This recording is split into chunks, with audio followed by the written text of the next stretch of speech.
Na quarta-feira se comemora o Dia da Escola e nós resolvemos trazer esse tema para fazer uma reflexão do papel da escola na vida das pessoas, principalmente nos dias de hoje. Qual é a importância da escola na sociedade atual? As crianças de hoje em dia já nascem conectadas? É um perfil novo de estudante? Eu acho que é, hein? A escola está se adaptando para acompanhar tudo isso? Nós vamos saber tudo isso aqui no estúdio, recebendo ele, o nosso querido Anderson Gama, diretor pedagógico de educação. E se você tem filho, sobrinho, neto, afilhado, é responsável por alguma criança em uma idade escolar, vai acompanhar e participar dessa entrevista com a gente. Tudo bem, Anderson? Tudo bom, prazer estar aqui. Muito obrigado pela pauta, que educação é muito importante na sociedade. Muito feliz de estar aqui representando essa classe tão importante para nós. Nossa, sim, você falou tudo. É muito importante, né? Desde o início, desde que a gente é criança. E é isso que a gente quer entender, né? Essa semana aí a gente vai ter a comemoração, né, do Dia da Escola. É importante que a gente tenha o Anderson aqui, que é pedagogo, para conversar e falar pra gente, né? Por exemplo, Nesse fim de semana, o mundo completou 3 anos da pandemia da Covid-19, né? E aí foram dias muito difíceis, mas graças a Deus a gente superou. Amém. Amém, estamos seguindo aí. Mas o que mudou na forma de educar, Anderson? Porque deve ter tido muita mudança, né? Com certeza. Eu acho que, primeiramente, a pandemia mostrou muito que a escola não é apenas aquele espaço no qual se ensina conteúdos, que se ensina a matemática, física, o português, mas de tudo o que a pandemia trouxe de prejuízos para as crianças, o fator central foi a falta de interação dessas crianças com o próximo. Sim. Então, muitos pais perceberam de que o valor central na escola não está necessariamente no aprender uma aritmética, no aprender uma conjugação verbal. Que é importante também. Que é também importante, faz parte do currículo, mas o currículo ele é um dos muitos pilares que a escola preenche. E a gente percebeu muito, porque é curioso que antes da pandemia já se falava um pouco sobre a questão da educação ir para um modelo mais digital, se vislumbrava aquela ideia de aulas online, e a pandemia mostrou que isso não vai funcionar nunca, porque não é apenas ter o acesso ao conteúdo, mas principalmente a escola ser esse ambiente da interação, tanto dos alunos com os alunos, dos alunos com os professores e da escola com os pais, porque os pais também perceberam a falta que a escola fez isso para esse suporte de lidar com a criança. Então, essa criança que precisa de mais de que uma visão diferente de um adulto sendo responsável por ela, porque são funções diferentes. A escola não faz o papel da família, a família, ela pode até tentar, mas não faz o papel da escola. É complementar, né? Os dois juntos que funcionam, né? Uma escola que tem realmente uma ambientação, uma educação boa, e também que se exista isso dentro de casa, né? Não dá para esperar que a sua educação como pai, como mãe, aconteça, terceirize, né? Perfeito. É uma junção de A gente coisa. fala que a educação ela trabalha nesse tripé, que é escola, aluno e família, porque a relação social de pais com filhos é diferente do que vai existir dentro de uma escola. É claro que muitos dos princípios e valores, eles vão vir da família e serem confirmados na escola. A gente entende que a escola não é esse local que tem que substituir ou impor uma outra maneira de pensar do qual a família traz. Mas é muito importante que a escola valide esse discurso com a família e que a família valide o discurso da escola em casa também. Por exemplo, mesmo numa relação de irmãos, uma relação social de uma sala de aula ela é muito diferente. É um aluno se relacionando com 15, 20, 30 outros alunos na mesma hierarquia, onde eles têm que lutar pela mesma atenção, ali no caso do professor. Em casa é diferente, são 2, 3, uma família numerosa, no máximo 4, vamos dizer assim, hoje em dia. Sim, e a gente conhece muito bem, né? Conhece todos os detalhes. E essa relação de troca da autoridade do pai e da mãe com a criança é diferente dessa troca do professor com os alunos. Isso mostra para a criança como que ela pode se desenvolver nesse ambiente mais social.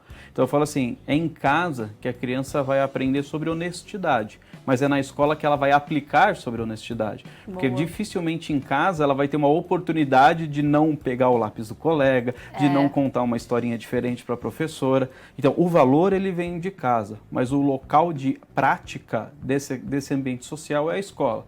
E aí sim, se a escola e a família não trabalham em parceria, em conjunto, quem sai prejudicado é a criança.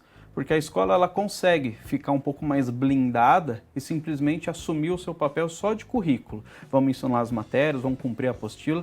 Isso é, entre aspas, fácil.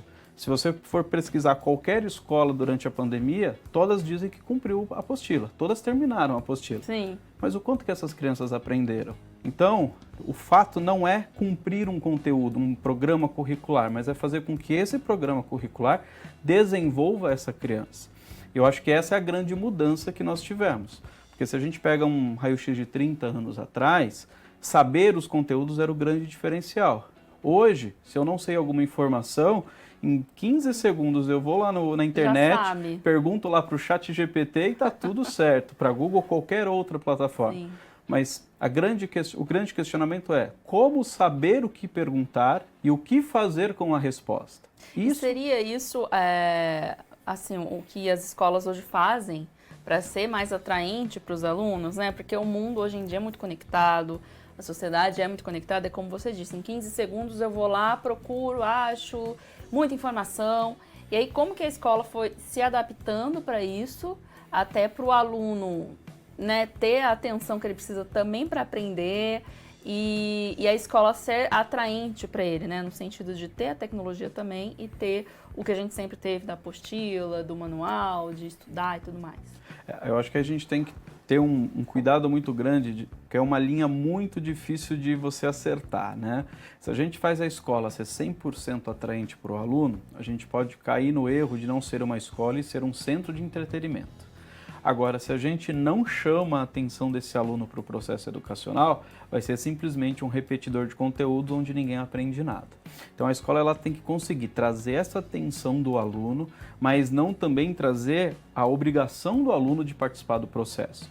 A gente entende muito, né, de que hoje o professor ele tem esse papel de trazer o porquê eu aprendo tal habilidade, mas às vezes, se eu tiver que convencer o aluno de tudo, a mentalidade dele ainda é de uma criança, ainda é de um adolescente, e às vezes ele só vai entender isso quando ele for adulto, daí é tarde demais. Então, é importante que existam regras que às vezes são chatas, aquelas regras que os alunos não entendem o porquê estão fazendo, mas isso tenha um propósito educacional, mas não é por causa disso que a gente tem que seguir o mesmo currículo de 100 anos atrás. Então, acho que é muito importante a gente sempre estar fazendo esse questionamento assim, o que eu estou ensinando para a criança hoje tem validade nos dias de hoje e no futuro? Porque é um erro a gente pensar que a escola está aqui só para preparar para o mercado de trabalho daqui 15, 20 anos. A escola serve para o dia de hoje do aluno. Como que ele vai gerenciar o conflito dele hoje, como ele vai saber fazer suas amizades hoje e no futuro. Então, eu acho que é muito essa linha. Então, trazer questões mais digitais, tecnológicas ajuda? Ajuda, mas isso não é o futuro da educação. O futuro da educação, a gente entende que é esse relacionamento professor e aluno ser cada vez mais presente.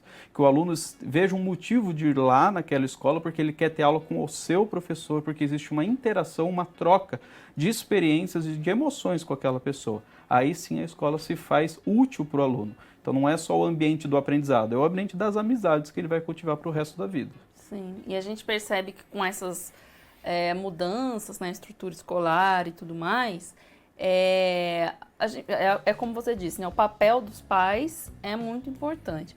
Como que os pais podem acompanhar essas mudanças, né, de maneira que também, a maneira tênue, né, para eles ali, nem tanto tecnologia, nem pouco, para não ficar, né, aquela coisa muito antiga. Como que eles podem também conduzir dentro de casa essa nova estrutura, essa nova educação que é proposta até mesmo pela escola? Eu acho que primeiro é ter essa comunicação com a escola e entender a filosofia que a escola utiliza para ver se ela faz sentido com a filosofia que a família quer aplicar. Então, por exemplo, uma escola hiperconectada, onde tudo é digital. Se a família não quer trazer essa hiperconectividade para os seus filhos, isso não vai funcionar. Tem escolas hoje, por exemplo, no Brasil, que tudo é digital. A lição de casa é digital, é online, a apostila não é mais física. Existem escolas que seguem essa metodologia. O aluno leva o tablet ou leva o o tablet, um notebook. computador. Eu, particularmente, nós como colégio não acreditamos nisso, nem daqui 100 anos. A gente que entende é o Instituto o Colégio Crescer. A gente entende que precisa muito dessa interação física, né? A gente brinca, o papel, já houveram muitas tecnologias que tentaram substituir o papel, mas ele se mantém presente na nossa vida hoje. Ainda é importante ter ali para ler. E vai continuar por muito tempo. Até o livro, né, o livro Anderson? Físico, porque ele não é só a informação, mas o que ele representa, né? Eu não consigo ler no Kindle, que chama. Tem pessoas que conseguem, tem pessoas que não, né? Mas o que é importante é que a família, então, esteja alinhada. O que é muito importante a gente trazer, principalmente quando a gente fala da primeira infância, né? Porque o uso dessas tecnologias digitais, tablets, computadores, ela é um pouco recente. Ela é uma das primeiras tecnologias que surgiram na educação antes delas serem validadas de maneira científica. Hoje, você pega, por exemplo, instituições muito renomadas como o Conselho Nacional de Pedagogos e de Pediatras nos Estados Unidos, que falam que criança até 2 anos não deveria ter acesso a telas, porque tem feito problemas no desenvolvimento cognitivo das crianças. Nossa. Existe, por exemplo, um estudo recente, de 3 meses atrás, que foi liberado pela Universidade de Londres, a College London, que mostra uma correlação direta entre o aumento do acesso de tecnologias digitais para crianças e o aumento de TDAH e outros distúrbios de aprendizados com crianças. Até mesmo acho que para a saúde dos olhos não deve ser muito bom. E não bom, é apenas os olhos, né? Quando existe um hiper... O que é basicamente o sistema digital? Você tem um hiperestímulo no visual e no auditivo, mas você não tem a interação tátil, sistema, assim, do tato mesmo, de sentido, do sensorial. E isso são espaços no seu cérebro que são desenvolvidos de maneiras diferentes. Então, se eu hiperestimulo um lado e não desenvolvo o outro, um compromete o desenvolvimento do outro. Então, por isso que com crianças é muito importante ter, além do estímulo visual, ter aquele brinquedo que a criança morde, que a criança raspa, que a criança sente, né? Sim. Então, existe esse primeiro ponto. Mas para os adolescentes que já possuem esse desenvolvimento, é natural que o sistema digital consiga aumentar a produtividade. Mas como alinhar isso com os pais, né? Porque o adolescente ele vai dar a desculpa, entre aspas, que a escola pediu um telefone, que a escola pediu um celular, e para isso vai conseguir ter acesso a outras coisas que a família não quer. Então é muito importante que a família consiga ter esse diálogo, né? Porque a internet hoje ela é um ambiente ainda muito hostil, onde a gente brinca que a internet é a nova rua. Os nossos pais lá atrás, quando falam assim, não vai pra rua, porque eu não sei com quem você está andando. Encontra muita coisa boa, mas muita coisa ruim, né? Mas hoje é a internet. A gente tem que saber o que nosso filho está fazendo, a gente tem que saber com quem ele conversa, porque nisso a gente consegue proteger essa criança de problemas, seja tanto de acesso a conteúdos não adequados, mas de interações também que ela não deveria estar tendo ali. Então é importante que tenha esse alinhamento. E muitos adolescentes vão usar que a escola está pedindo uma plataforma digital para as tarefas, sendo que isso seria um tempo curto de 1 hora, por exemplo, no máximo. Então a família tem que entender quanto tempo a escola está pedindo para o meu filho ficar conectado. É 1 hora, 30 minutos? Quanto tempo ele realmente está ficando? Às vezes passa de 4, 5, 8, 12 horas. Então o que está acontecendo? O tempo inteiro ali, né? E hoje em dia a gente tem muito assim, o sucesso, os memes, as dancinhas, tudo isso é muito grande hoje em dia, né? Principalmente para os jovens. Como que isso afeta os jovens hoje de maneira até boa? Dá para usar, por exemplo, uma dancinha ou uma paródia, alguma coisa assim, para ensinar, para que eles apresentem algo ali na escola, né? Porque já que eles gostam disso, trazer isso também para o ambiente escolar. Ou realmente assim está afetando de uma maneira que não é tão aproveitável, não é tão boa assim para os jovens? Olha, pela minha experiência, o que eu vejo é que assim, essas maneiras de entretenimento, claro que você utilizar um outro recurso de uma música, alguma coisa para o aluno memorizar um conteúdo mais difícil, ele tem sua eficácia sim, mas isso não, é muito difícil você usar isso como uma metodologia de ensino global. Mas vamos pegar o exemplo do TikTok, quando estourou ali no finalzinho da pandemia 2021. Na pandemia que veio né? mais forte, né? O que foi muito interessante é quando alguns alunos quando não era algo vulgar e que não tiraria a autoridade do professor, chamaram alguns professores, às vezes, para eles fazerem parte dessa rede social deles. Ah, faz essa dancinha comigo, ah, isso aqui tá viralizando. Quando a gente percebe que isso não vai afetar a relação de autoridade do professor, não é um problema a gente se conectar com eles, porque mostra, ó, a gente está se esforçando a se conectar com vocês. Mas uma vez que a gente fez, agora volta e vocês prestem atenção no que a gente também precisa. Então, quando isso é utilizado para aproximar pessoas, eu não vejo problema, desde que isso não traga nenhum problema moral. Porque hoje, infelizmente, a gente ainda tem muito essa dúvida do que é o correto, o que não é, se pode, se não pode. Se o professor não vai perder ali o respeito, não vai perder sua credibilidade. E não só isso, né? Às vezes existem situações, letras de música no fundo, que parece que não é nada, mas quando você vai analisar, tem algo um pouco mais sério ali por detrás. Então a gente tem que ter esses cuidados, né? A relação professor-aluno, ela não é uma relação de amizade, mas ela tem elementos de amizade, que é a confiança e que é o respeito. Mas existe uma hierarquia. Uma amizade plena não existe hierarquia, os dois têm que ser iguais. Não existe isso entre professor e aluno. O professor tem que ter o poder da autoridade. Mas o nosso método, a nossa intenção, não método, nossa grande intenção é que a gente nunca tenha que usar a nossa autoridade com o aluno, porque ele não faz o que a gente não gostaria pelo respeito. Isso é muito semelhante a nós como pais. Mas se precisar, a gente precisa utilizar. Tem que ter esse respeito, essa credibilidade, né? Agora, quando a gente exagera nessa relação de estar no mundo do adolescente, ele se vê como perde nosso pouco. E a gente não consegue resgatar. Então, esse acho que é o grande equilíbrio que a gente precisa encontrar. De professor e de pai para filho, né? Exato. De pais para filhos. Eu quero te agradecer muito, Anderson. Sei que você veio aqui para passar tudo aí que a gente precisa, principalmente mães, avós, você que tem aí um afilhado, que precisa saber disso, que precisa se informar, né? Porque o mundo está caminhando, você também precisa caminhar e a escola também caminha junto. Então, muito obrigada pelas suas informações, por tudo que você trouxe aqui pra gente. Acho que foi de grande valia. E é isso aí, viu? Eu que agradeço. Espero muito que as famílias possam se conectar cada vez mais com as escolas e que as famílias que às vezes não têm filhos, que isso não é mais assunto para mim. Não, escola é uma parte da sociedade para todos. Se você já tem filhos que se formaram ou não, acompanhe no seu bairro. As escolas estão fazendo um papel adequado, porque se a gente não se preocupar com as escolas de hoje, a gente não tem um futuro amanhã. É isso. Disse tudo.